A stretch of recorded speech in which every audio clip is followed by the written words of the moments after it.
என்ன நடக்கணுமோ அதுதான் நடக்கும். விட்டுடுங்க. கல்யாணம் நல்லபடியா முடிஞ்சாலே போதும். பயமா இருக்குமா? உங்க அண்ணன் கல்யாணம் நல்லபடியா நடக்கணும்.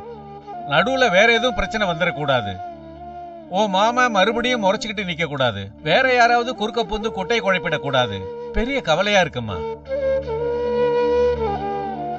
நான் எதை நினைச்சுதான் கவலைப்படுறது? பிறந்ததே கவலைப்படுறதுக்கு தான் நினைக்கிறேன். இல்ல, நமக்கு வெளியே அல்ல யாராலையும் பிரச்சனை இல்ல. வீட்டுல இருக்கிறதெல்லாம் சரியா இருந்தா போதும் எனக்கு. ஏமா இப்படி கேக்குற? ஏன்னு கேட்டா நான் என்னத்தன்னு சொல்றது? சொல்லணும்னு தோணுச்சு, சொல்லிட்டேன். டேய் வேலு, உன்கிட்ட நான் ஒண்ணு கேட்பேன். பளிச்சுன்னு ஒரே வார்த்தையில நீ பதில் சொல்லணும். சொல்லுவியா? என்னமா கேட்க போற? வேற வழி இல்லாம தாண்டா உங்க அப்பா இப்ப விநாயகத்து கல்யாணம் பண்ணி வைக்கிறதுக்கு சம்மதிச்சாரு. சரியா சொல்லணும்னா என்ன சமாதானம் பண்றதுக்கு தாண்டா இவர் ஒத்துக்கிட்டாரு. அதத்தான் அவரே சொல்லிட்டாரு. அவர் சொல்றது இருக்கட்டும்டா. இப்ப நான் சொல்றத நீ கேளு. என்ன ஆனாலும் சரி, இப்ப நடக்க போற கல்யாணத்தை சாக்கா வச்சு ஒருவேளை உனக்கும் வளர்மதிக்கும் கல்யாணம் பண்ண வைக்க சொல்லி உங்க மாமா சொல்லுவாரு.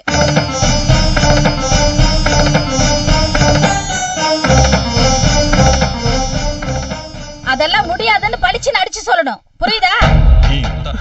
சொல்லுடா.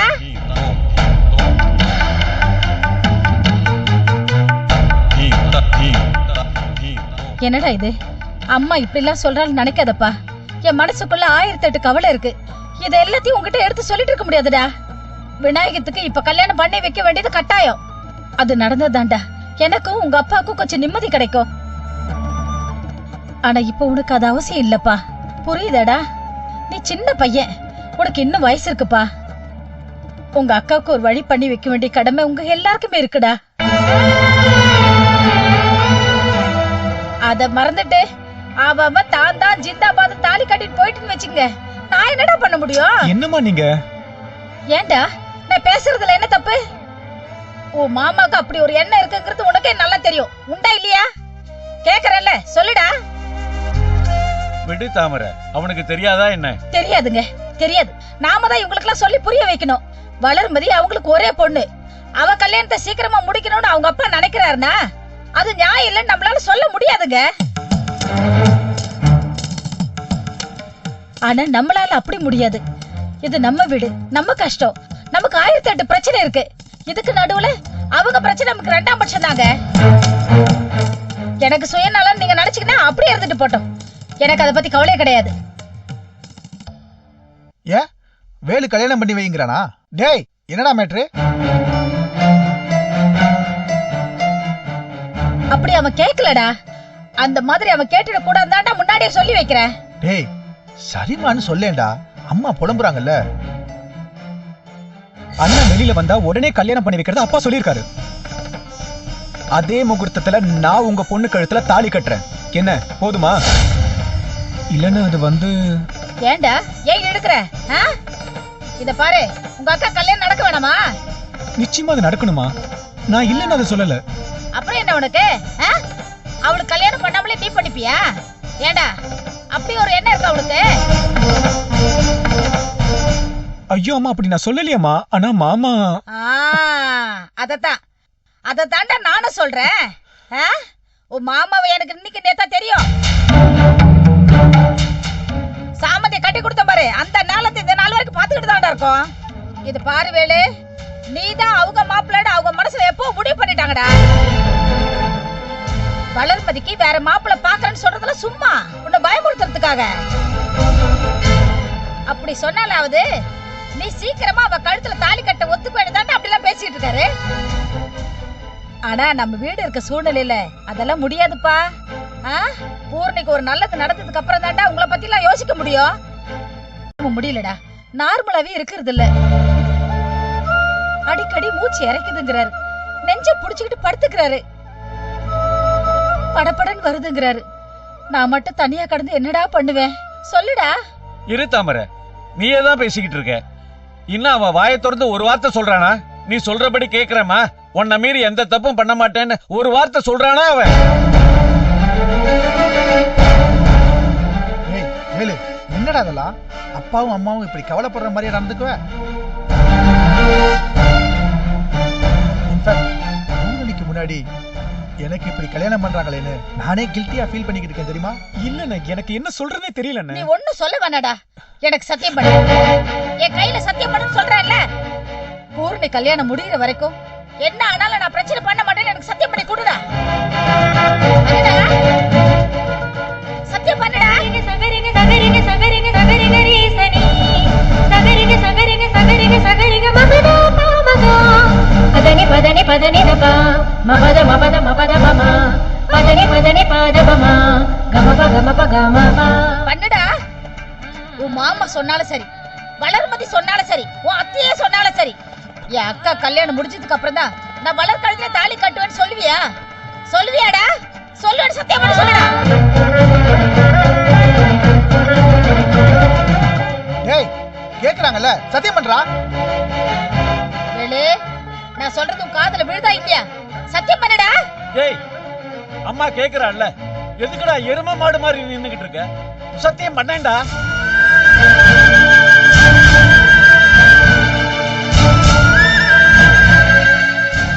முடியாதா? பண்ண மாட்டியா? அப்படின்னா உன் மனசுக்குள்ள வேற ஏதோ திட்டம் வச்சிருக்க, அப்படித்தானே? இல்ல பண்ணா. வாய மூடுறா. உங்க அம்மா மனசுக்குள்ள எவ்வளவு பெரிய தவிப்பு இருந்தா இப்படி ஒரு சத்தியம் பண்ண சொல்லி கேப்பா? உண்மையிலேயே உங்க அக்காவுக்கு கல்யாணம் நடக்கணுங்கிற அக்கறை உனக்கு இருந்தா உங்க அம்மா கேக்குற மாதிரி சத்தியத்தை பண்ணிட்டு போயேண்டா. நீ இப்படி தயங்க நின்னுகிட்டு இருந்தா நான் என்னடா எடுத்துக்கிறது? அப்பா மரியாதையா சொல்லு. ஏதாவது திட்டம் வச்சிருக்கியா? ஓடி போயிட போறியா? திருட்டு கல்யாணம் பண்ணிக்க போறியா? ஏய், இல்ல இந்த கேட்ட தோப்ப என்ன வேணா கத்திட்டு போகட்டும், நம்ம இஷ்டத்துக்கு எது வேணா செஞ்சுக்கலாம்னு நினைச்சுக்கிட்டு இருக்கியா? சத்தியமா சொல்றேன்டா, என் வயிற்றுச்செல்லாம் அவங்கள சும்மா விடாது. என் பொண்ணு கண்ணுல ஒரு சொட்டு கண்ணீர் வந்துச்சு, நீங்க அத்தனை பேரை அந்த நிமிஷமே எரிஞ்சு சாம்பலா போயிடுவீங்க. சும்மா இருமா, நீ சும்மா இரு. இவ்வளவு தூரம் கேக்குறாளு, வாயை திறந்து ஒரு வார்த்தை சொல்றானா மரமா நிக்கிறான் பாரு. அம்மா, இனிமே உங்க விருப்பத்துக்கு மாறா எதுவும் செய்ய மாட்டேன் அப்படின்னு ஒரு வார்த்தை சொல்றாடா இவன். இவனெல்லாம் நம்பி நான் என்ன காரியத்தை பண்றது? ஏய், நீ மட்டும் இப்ப சத்தியம் பண்ணல, உன்னை கொலை பண்ணிட்டு ஜெயிலுக்கு போனாலும் போவனே தவிர உன்னை இனிமே இந்த வீட்டுல நான் வச்சிருக்க மாட்டேன். சொல்லுடா. சும்மா இருமா, நீ சும்மா இரு. ஏய், பண்றா, சத்தியம் பண்றா, பண்ணுடா, சத்தியம் பண்ணுடா, பண்ணுடா.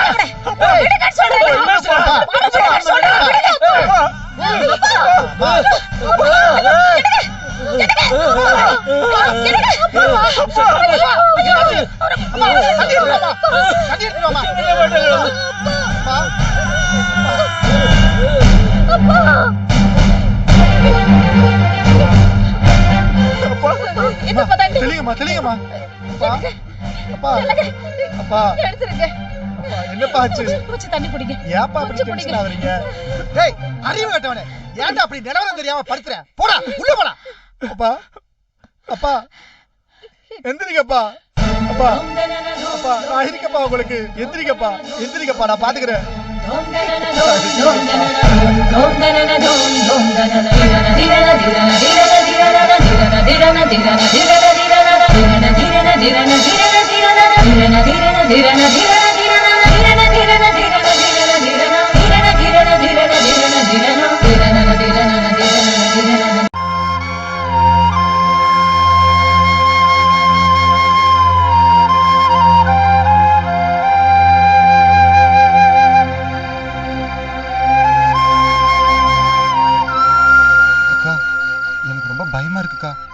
அப்பாக்கு மட்டும் எதனா ஒண்ணு ஆயிடுச்சுன்னா அதனால தாங்கவே முடியாதுக்கா.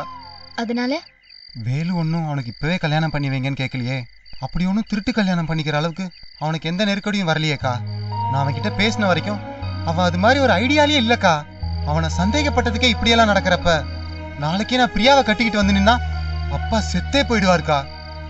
அதுதான் விதினா, அவர் சாவுக்கு 4 சொட்டு கண்ணீர் வடிச்சிட்டு பிரியாவோட போய் நல்லபடியா குடும்பம் நடத்துறதுதான் உனக்கு விதிச்சதுன்னு நினைச்சுக்கோ ஐயப்பா. இது பாரு ஐயப்பா, உலகத்துல செய்யக்கூடாத பெரிய தப்பு ஒண்ணு இருக்கு. அது ஒரு பொண்ணுக்கு துரோகம் பண்றதுதான். நம்ம மேல அவ வைக்கிற நம்பிக்கையை பயன்படுத்திக்கிட்டு அவளை ஏமாத்துற ஒரு அயோக்கியத்தனம் வேற எதுவுமே கிடையாது. நீ செஞ்ச காரியத்துக்கு உனக்கு தண்டனை எதுவுமே கிடையாது. ஆனா நாளைக்கு நிதானமா எடுத்துக்க வேண்டிய பொறுப்பை இன்னைக்கு நீ அவசர கோலத்துல எடுத்துக்க வேண்டிய நெருக்கடிய நீயே உருவாக்கிக்கிட்ட. பொறுப்பை தட்டி கழிக்க நினைக்காத ஐயப்பா. நான் சொன்னா சொன்னதுதான். அப்பாவுக்கு அம்மாவுக்கு வேற யாருக்கு என்ன ஆனாலும் சரி, நான் தீர்மானிச்ச மாதிரி நாளை கழிச்சு நீ பிரியா கழுத்துல தாலி கட்டியே தீருவ. மீறி ஏதாவது நீ பண்ணணும்னு நினைச்ச உனக்கு நான் இல்லைன்னு முடிவு பண்ணிக்கோ.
பூரணி, ஹாலை நீயாமா க்ளீன் பண்ண? குளிச்சிட்டு இருந்தீங்களா சார்? உள்ள வந்து பார்த்தா வீடே அலங்கோலமா இருந்தது. எனக்கு அந்த மாதிரி இருக்கிறது சுத்தமா பிடிக்காது. நாம இருக்கிற இடத்த நாம தான் சுத்தமா வச்சுக்கணும். அதான் வித்அவுட் யுவர் பெர்மிஷன் நானே துணியெல்லாம் மடிச்சு வச்சு வீட்டை பெருக்கி தொடச்சி எடுத்து. ரொம்ப தேங்க்ஸ்மா. சரிதான், இதுக்கு போய் நீங்க தேங்க்ஸ் சொல்லுவீங்களா?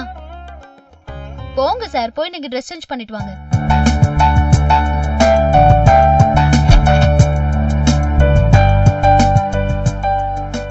பூரணி, கொஞ்சம் நில்லுமா. நீ எப்படி இப்படி இருக்க? உன்னை என்னால புரிஞ்சிக்கவே முடியலையே. ஏன் எப்படி இருக்கேன்? என்ன பார்த்தா உனக்கு கோவம் வரல, வெறுப்பு வரல? ஒரு மாதிரி அருவெறுப்பு, கடுப்பு, விரோதம், இது எதுவுமே. என்ன நீங்க கொன்னே போட்டிருக்கணும் சார். செஞ்சீங்களா? இல்ல. உண்மையை சொல்லணும்னா உங்க மேல எனக்கு மதிப்பு மரியாதையும் தான் அதிகமா இருக்கு. மதிப்பா? ஏன் தெரியல. ஒருவேளை உங்ககிட்ட நான் கத்துக்கிட்ட பாடம் தான் இது வரைக்கும் நான் படிச்சதுலயே ரொம்ப பெருசோ என்னவோ. புரியல. அட விடுங்க சார், இப்ப அதெல்லாம் எதுக்கு? இன்னைக்கு சாம்பார், ரசம், மோருன்னு இல்லாம ஒரு சேஞ்சுக்கு லெமன் ரைஸ், தயிர் சாதம், உருளைக்கிழங்கு காரக்கறி, வெண்டைக்காய் பொரியல்னு செய்யலான்னு இருக்கேன். உங்களுக்கு ஓகே தானே? இல்ல, நீ என்னவோ சொல்ல வந்த, அத சொல்லு முதல்ல. சார், கல்யாணம்னா அது கட்டிக்கிறவங்க சந்தோஷம் மட்டும் தானே நான் நினைச்சிட்டு இருந்தேன். பெத்தவங்களுக்கு சந்தோஷம் இல்லைன்னா அவங்களுக்கு வேதனைன்னு ஒண்ணு இருக்கும்னு எனக்கு தெரியும். பட் நான் அதுக்கு ஒரு பெருசா இம்பார்ட்டன்டே கொடுத்தது இல்ல சார். தான் விருப்பத்தை மீறி பசங்க ஆசைப்பட்டு காதலிக்கிற ஒருத்தரை கட்டிக்கிட்டா பெத்தவங்களுக்கு கோவம் வரத்தான் செய்யும். ஆனா அவங்க கோவத்தை விட பசங்களோட லைஃப் தான் முக்கியம்னு நான் நினைச்சிட்டு இருந்தேன். ஆனா அவங்கள பார்த்ததுக்கு அப்புறம் தான் சார், உங்க ஃபீலிங்க புரிஞ்சுக்க ட்ரை பண்ணதுக்கு அப்புறம் தான் சார் எனக்கே இப்ப கொஞ்சம் டைலமாவா இருக்கு. குட். என்ன தோணுது சொல்ல? ரொம்ப வலிக்கும்ல? புரியல. இல்ல, லக்ஷணா பார்த்து அவ கட்டிக்கிட்டு போனது உங்களுக்கு பிடிக்கலன்னு எனக்கு தெரியும் சார். வெறுப்ப மீறி ஒரு வேதனை இருக்குன்னு என்னால புரிஞ்சுக்க முடியுது சார். தெரிஞ்சோ தெரியாமலோ நம்ம குழந்தைங்க மேல நமக்கு ஒரு உரிமை வந்துருது.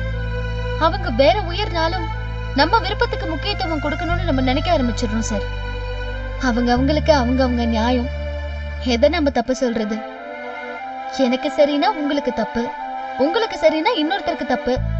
நியாயத்துக்கு 1000 பக்கம் இருக்கதான் செய்யுது. நாம யார் சார் நாட்டாம பண்றதுக்கு? அப்படி போடு. இப்ப புரியுதா உனக்கு? இல்ல சார், நான் சொல்ல வர்றது வேற. எல்லாத்தையும் பாக்குறதுக்கு புரிஞ்சுக்கிறதுக்கு தேவையான ஒரு சின்ன இடைவெளி ஒண்ணு இருக்கிற மாதிரி தேவையான நெருக்கம்னு ஒண்ணு இருக்கு. பக்கத்து வீட்டுல சண்டை போட்டாங்கன்னா ஜன்னல் வழியா 10 நிமிஷம் நம்ம வேடிக்கை பார்க்கலாம். அதே சண்டை நம்ம வீட்ல நடந்தா உடனே தடுக்கணும்னு தோணும். இதுக்கு அர்த்தம் அவங்க அடிச்சுக்கிட்டு சாகட்டும், நாம நல்லா இருந்தா போதும்னு நினைக்கிறது இல்ல சார். நமக்கு எங்க உரிமை இருக்கோ, நமக்கு எங்க நெருக்கம் இருக்கோ, அங்க எந்த சங்கடமும் வந்துடக்கூடாதுன்னு மனசு நினைக்குது sir. You are great Poorani. அவங்க வலி அவங்களுக்கு. நேத்து எனக்கு இப்படி வலிக்கல, இப்போ உன் வலி ஜாஸ்தியா இருக்குங்கிறத ஒத்துக்க மாட்டேங்கிறது எவ்வளவு சின்னத்தனம். உண்மைதான் சார். உங்க இடத்துல எங்க அப்பாவை வச்சு யோசிச்சு பார்த்தா சத்தியமா உங்க அளவுக்கு பொறுமை அவருக்கு இருக்குமான்னு எனக்கு தோணல சார். நீ என்ன சொல்ல வர? எங்க வீட்லயும் இதே மாதிரி ஒரு பிரச்சனை வந்திருக்கு சார். சொல்ல வர? எங்க வீட்லயும் இதே மாதிரி ஒரு பிரச்சனை வந்திருக்கு சார். என் தம்பி ஒரு பொண்ணை லவ் பண்றான். வாவ், அப்படி போடு. அடுத்த கல்யாணம் உன் தம்பி கல்யாணமா? சொல்லவே இல்லையே. உங்ககிட்ட நான் ஏன் இதை சொல்ல தோணுச்சுன்னு எனக்கு தெரியல சார். பட் சொல்லிட்டேன். உங்க இடத்துல எங்க அப்பாவை வச்சு பார்த்ததோட விளைவு நீங்க கோவப்பட்டீங்க. உங்க பொண்ணு இப்படி பண்ணிட்டாளேன்னு வேதனைப்பட்டீங்க. ஆனா இப்ப வரைக்கும் லக்ஷனாக்கோ பார்த்தாவுக்கோ உங்க வேதனை தெரியாது. பார்த்தாவுக்கு உங்க கோவம் வேணா தெரிஞ்சிருக்கலாம். பட் ஒரு தகப்பனா நீங்க அனுபவிச்சுட்டு இருக்கிற உங்க வேதனைய அவ புரிஞ்சிட்டு இருப்பாளான்னு எனக்கு தோணல. புரியாது. எப்படி புரியும்? அவனுக்கு அவன் காரியம் ஆச்சு. நான் எக்கேடு கெட்டு போனா அவனுக்கு என்ன? என் பொண்ணு ஆசைப்பட்டாலேன்னு வேற வழி இல்லாம சகிச்சுக்கிட்டேன். இல்லனா அவன மாதிரி ஒரு அன்னக்காவடிக்கு செத்தாலும் என் பொண்ணை கட்டி வச்சிருக்க மாட்டேன். ஆனா என் தம்பி விஷயத்துல அந்த மாதிரி ப்ராப்ளம் எதுவுமே இல்ல சார். எங்க அப்பா அந்தஸ்து பாக்குற மனுஷனே இல்ல. காசு பணம் ஜாதி மதம் எதுவுமே அவருக்கு பிரச்சனையே இல்ல. ஆனா 10 வருஷமா எனக்கு வரன் பார்த்து அது நடக்காத வேதனையில அவர் இருக்காரு. எனக்கு பிரச்சனை இல்லைன்னு வச்சுக்கோங்க. எப்ப எனக்கு கல்யாணம் நடக்கணும்னு இருக்கோ அப்ப நடந்துட்டு போட்டோம். ஆனா எங்க அப்பாவால அப்படி இருக்க முடியாதே. எங்க அண்ணனுக்கு நிச்சயதார்த்தம்னு ஒண்ணு நடக்கிறதுக்கு சம்மதம் வாங்க நான் பட்ட பாடு எனக்கு தான் சார் தெரியும். எனக்கு கல்யாணம் பண்ணாம அண்ணனுக்கு கல்யாணம் பண்ணி வைக்க மாட்டேன்னு அப்பா ஒத்த கால்ல நின்னாரு சார். அப்புறம் பேசி பேசி அவர் மனசை மாத்தி சம்மதிக்க வைக்கிறதுக்குள்ள என் உயிரே போயிடுச்சு சார். நிச்சயதார்த்தம் நெருங்குற நேரம் கொலை கேஸ் அது எதுன்னு வீடே ரெண்டாய் அப்பா ரொம்ப நொறுங்கி போயிட்டாரு சார். அண்ணன் நல்லபடியா மீண்டு வந்த சந்தோஷத்துல ஒழிஞ்சு போகுதா அவனுக்கு கல்யாணத்தை பண்ணி வச்சிடலாம்னு நினைச்சாரு. இப்ப போய் ஏய், என்னாச்சு? எதுக்கு இப்ப அழுகுற? சாரி. இப்ப என்ன உன் தம்பி காதலிக்கிறேன்னு சொல்றானா? அது ஒரு பிரச்சனையே இல்ல சார். காதலிக்கிறது தப்புன்னு நான் சொல்லுவேனா? அதானே பார்த்தேன். ராஸ்கல், அவன் லவ் பண்ற பொண்ணு தனியா கூட்டிட்டு போய்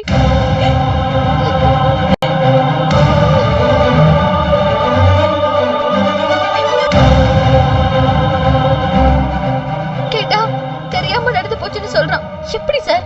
வீட்ல அக்கான்னு ஒருத்தி இருக்க, என் மூஞ்சி அவன் கண்ணு முன்னாடி வந்திருக்க வேண்டாம்? அப்படி கொடுமை சார், அறிவு மருங்கி போகும். அண்ணன் கல்யாணம் நடந்தாலும் சரி நின்னே போனாலும் சரி மரியாதையா அந்த பொண்ணு கழுத்துல முதல்ல தாலி கட்டுற வழிய பாருடான்னு சொன்னேன். மை காட், உங்க அப்பா சொல்லல சார். வீட்ல யாருக்குமே இது தெரியாது. கெட்டதுல ஒரு நல்லதுங்கிற மாதிரி என்கிட்ட மட்டுமாவது இது சொல்லணும்னு அவனுக்கு தோணுச்சே. நான் உன்னை கேட்ட தப்பா நினைச்சுக்க மாட்டியே. இது ஏன் என்கிட்ட சொல்லணும்னு உனக்கு தோணுச்சு? ஆஃப்டர் ஆல் உன்னை பழி வாங்கிக்கிட்டு இருக்கிற ஒரு அயோக்கிய ராஸ்கல் நானு. ஆம் ஐ ரைட்? நீ இப்படி ஒரு கஷ்டத்துல இருக்கன்னு தெரிஞ்சா நான் சந்தோஷப்படக்கூடியவன். நான் என்ன உன் சொந்தக்காரனா, தெரிஞ்சவனா, வேண்டப்பட்டவனா? எஸ், உனக்கு ஒரு உதவி செஞ்சேன். உங்க அண்ணனை ரிலீஸ் பண்ணி வெளியே விட்டேன். அதுக்கு பதிலாக தான் சமைச்சு போட்டு கடனை தீக்கிற. ஏன் என்கிட்ட எதுக்கு இந்த மேட்டரை சொன்ன? அதான் எனக்கு ஆச்சரியமா இருக்கு. எப்படி சொல்றதுன்னு யோசிக்கிறேன் சார். பாவ மன்னிப்பு கேக்குறதா வச்சுக்கலாமா? உங்க பொண்ணு ஓடி போய் கல்யாணம் பண்ணிக்கிறப்போ நீங்க அனுபவிச்ச வேதனைய நாளைக்கு எங்க அப்பா அனுபவிக்க போறாரு சார். நானே தான் அந்த வேதனையை எங்க அப்பாவுக்கு கொடுக்க போறேன். எங்க அப்பா உங்களை மாதிரி ரொம்ப ஸ்ட்ராங்கான ஆள் இல்ல, ஹார்ட் அட்டாக் பேஷண்ட். ஒருவேளை என் தம்பி மாலைய கழுத்தமா வந்து நின்னா அவர் செத்தே கூட போயிடுவாரு சார். இது எல்லாத்தையும் எதிர்பார்த்துதான் நான் இந்த கல்யாணத்துக்கு ஏற்பாடு பண்ணிக்கிட்டு இருக்கேன். மை காட், எப்ப கல்யாணத்துக்கு ஏற்பாடு பண்ணிருக்க? நாளை கழிச்சு வியாழக்கிழமை காலையில 10 மணிக்கு ரெஜிஸ்டர் ஆபீஸ்ல. உன் தம்பி அந்த பொண்ணு 2 பேரும் இதுக்கு ஒத்துக்கிட்டாங்களா? நான் சொல்றத கேட்டாகணும்னு அவன் இருக்கான். அந்த பொண்ணு பாவம் சார், தங்கமான பொண்ணு. எனக்கு அவளை தெரியும். வாழ்க்கையில எவ்வளவோ கஷ்டத்தை பார்த்திருக்கா. அம்மா இல்லாம அப்பாவோட எந்த உதவியும் இல்லாம மாட்டான் தாய் வளர்த்து என்னென்ன படணுமோ எல்லாத்தையும் அந்த பொண்ணு பட்டுட்டா சார். You know something? நேத்து அவளை பார்த்து உனக்கும் ஐயப்பனுக்கும் கல்யாணம் பண்ணி வைக்க போறேன்னு சொன்னப்போ வேண்டவே வேண்டாம் நான் வெயிட் பண்றேன்னு சொன்னா. எந்த பொண்ணுக்கு சார் இப்படி ஒரு மனசு வரும்? உலகமே சுயநலம்னு ஒரு வரையில விமர்சனம் பண்ணிட்டு போயிடலாம். மழையும் காத்தும் சுயநலமாவா இருக்கு? மனுஷங்களும் சில பேர் அப்படிதான் சார் இருக்காங்க. எனக்கு இன்னும் கல்யாணம் ஆகலையேன்னு ஒரு நிமிஷம் என் தம்பி நினைச்சு பாத்திருந்தான்னா அப்படி ஒரு தப்பு அவன் பண்ணிருக்க மாட்டான் சார். ஆனா என் கல்யாணம் நடக்கிற வரைக்கும் தான் அவசரப்பட மாட்டேன்னு அந்த பொண்ணு என்கிட்ட சொன்னா சார். இத நான் எப்படி சார் எங்க அப்பாக்கு சொல்லி புரிய வைப்பேன்? சத்தியமா அவருக்கு புரியாது சார். அதனாலதான் உங்ககிட்ட சொல்லி அழறேன். நாளைக்கு நான் அவர்கிட்ட கேட்க போற மன்னிப்ப இன்னைக்கு நான் உங்ககிட்ட கேக்குறேன் சார். என்ன மன்னிச்சிருங்க சார். உங்க பொண்ணு நான் உங்ககிட்ட இருந்து பிரிச்சிருக்கேன். உங்க வலி, உங்க வேதனை, உங்க துக்கம், உங்க கண்ணீர் எதை பத்தியும் அன்னைக்கு நான் நினைச்சு பார்க்கல. ஆனா இப்ப நினைக்கிறேன் சார், நீங்க எவ்வளவு அழுதுருப்பீங்க, மனசுக்குள்ள வெந்து வெந்து செத்துருப்பீங்கன்னு இப்ப நான் புரிஞ்சுக்கிட்டேன் சார். முன்ன பெண்ணு தெரியாத உங்களுக்கு என்னால ஏற்பட்ட கஷ்டத்தை நினைச்சு இப்ப நான் வருத்தப்படுறேன் சார். என்ன மன்னிச்சிருங்க சார், ப்ளீஸ்.